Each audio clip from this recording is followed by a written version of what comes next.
Hey everyone, welcome back to StrikeSpy. In this quick tutorial, I'll show you how to convert a 23 FPS video into true smooth 120 FPS.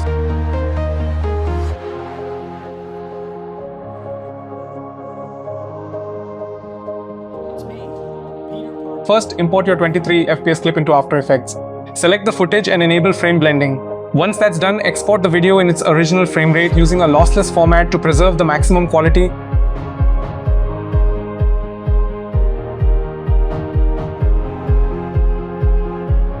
Now open Topaz Video AI and import the exported file. Go to Frame Interpolation, set the output frame rate to 120 FPS and use the same settings I'm showing on screen. After that, simply click Export and let Topaz generate the new frames.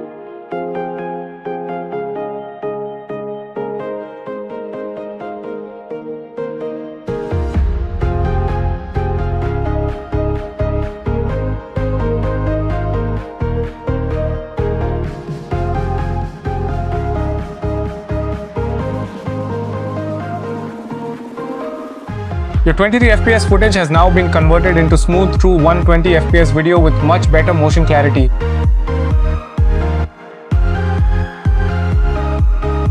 That's it for today. See you in next video.